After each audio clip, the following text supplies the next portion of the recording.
Hello everyone and welcome back to my channel. Thank you so much for sticking around with me and for going through this journey of becoming an author. I hope you've been following my playlist, and you can find that on my channel under playlist How to Become an Author. So today I am going to be talking about how you can flesh out your characters and looking at some just points and tips as to how you can get these fleshed out and how to build your story. Now, if you've been following along, we've been going through a series of topics and steps, taking you through the different steps of actually getting your book written. And we will, towards the end, we'll get to actually how you publish it. Now, it all depends on the type of book that you're going to write. We've been focusing on children's books, and there are a variety of types of children's books and who you're writing for. And so today the fleshing out of the characters is more geared towards the storybooks, and because you're developing more characters, you're developing the content of the story.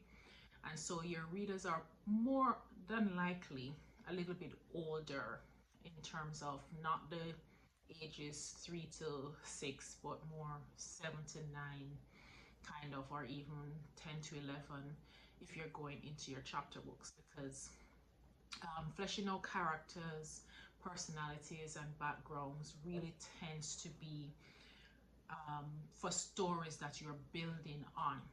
So let's get into it. Stick around if you want to hear how you can actually get that out, understand how you can build your characters in order to start writing and to keep your audience engaged.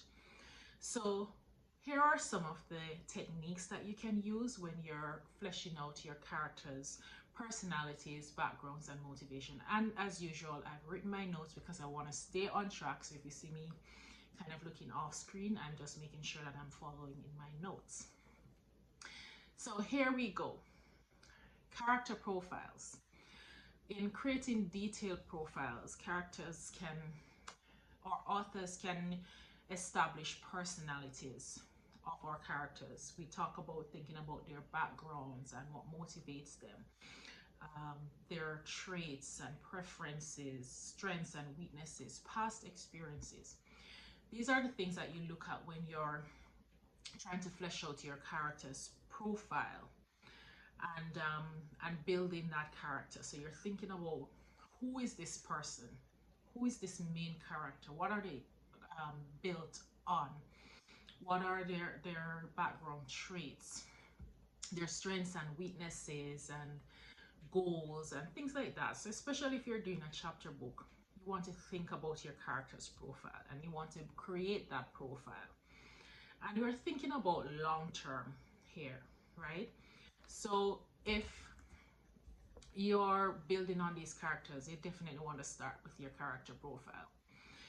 Then the next thing you want to think about is really your character's backstory, right? And this can add kind of depth and complexity to the personalities. So exploring their past, how their culture, how they were brought up, their relationships, any significant life events that could actually help to build your character and shape their behavior, and how your readers look at these characters and understand them.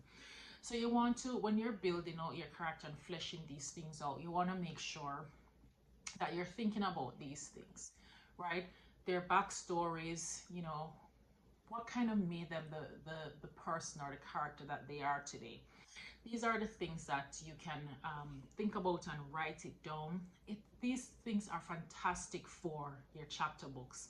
When you're building on story, you're having chapters, you have your characters. So these are the things that inform your readers as to how your character would interact with others. The next thing that you want to look at is something that we call internal monologue.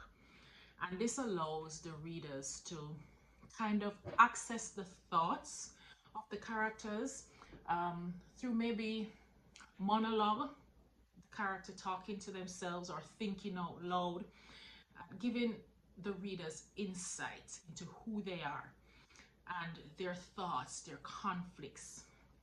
So that kind of internal monologue helps the readers to understand and to kind of maybe identify with the character as somebody who is real.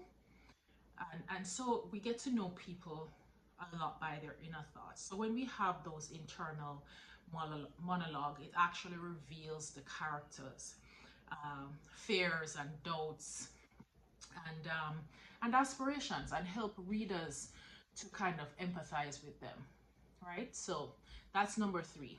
The fourth thing that you can look at is really dialogue and interaction. And the characters' personalities and motivations are really shown through this, right? Through their how they talk to other characters. It showcases their kind of values and beliefs and their communication skills. Again, this helps to build on who these characters are, their backstories, their backgrounds, their culture. So these dialogues help the reader to kind of paint a picture of who the character is, figuring out who they are. Now, the character arts is really crafting the characters' arts, the depth of their growth and change and internal conflicts, and how that just builds and expands the motivation of the characters. If the characters face challenges that force them to confront their beliefs and overcome obstacles. So this kind of projection adds depth to the personalities of these characters. Now, whatever book you're writing, it's always good to have what we call the symbolism or imagery. Again, because we're dealing with children, we want to make sure that we kind of pick on and challenge their senses, your sense of imagination.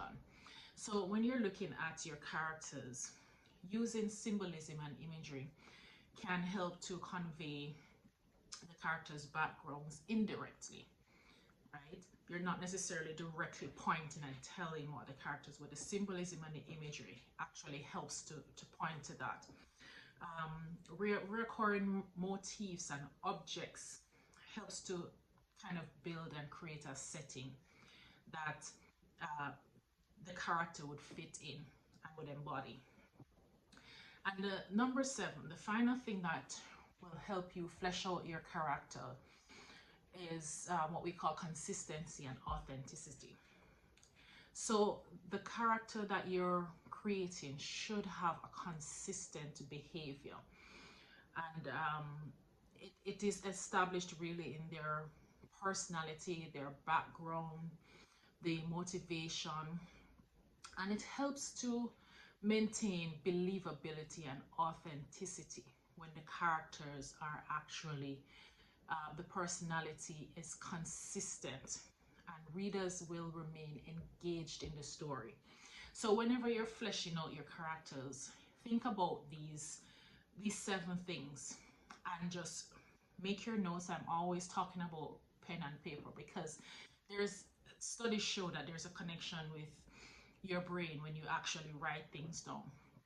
It makes things clearer for you. So I'm always referring to pen and paper. I know we have iPads and technology now, but when you are fleshing out your ideas, I find it more helpful to have your pen and paper. So think about these seven things when you're fleshing out your characters, the personalities, their backgrounds, their motivation. Think about the character profile, which I mentioned before. Creating a detailed profile of that person, which includes their traits, preferences, weakness, strengths. Think about their backstories, where they're from, their past experiences, what significant life events that made them who they are. Then think about the internal monologue, them talking to themselves or having a conversation with themselves that bring things out, thoughts and feelings, emotions that help the readers to identify maybe who they are, why they did what they did, or why they will do what they do. Dialogue and interaction, how they interact with other characters. You know, it can showcase their communication style, their values and beliefs come out in when they're communicating with other characters. The crafting of characters that depict growth and change and internal conflicts, building on your story, building on your character. Then using symbolism and imagery to help convey aspects of the character's background, maybe where they're from, things like that. Personalities. And then we have consistency and authenticity. So whatever character trait or personality that you have identified and you have chosen, stick with that throughout the book. We don't want readers or children to become disengaged when they're wondering, okay, is this the same character that I read in chapter 1? Is it the same character now in chapter 3? Why is it that the character is behaving differently? So you need to ensure that your characters are consistent to maintain that kind of authenticity for our readers. Right? I hope this is helpful. By kind of managing and using these techniques can help to create well-rounded characters for your story and for our readers to enjoy and enrich your narrative, really. So I hope this has been helpful, and I look forward to sharing with you. Please comment in the chat. Let me know where you are. Let me know if you need any help. I'll be happy to share, stop and talk with you. But as usual, I look forward to your support by watching these videos to the end, liking, sharing, and subscribing. It will be of great help to me. Thank you and take care.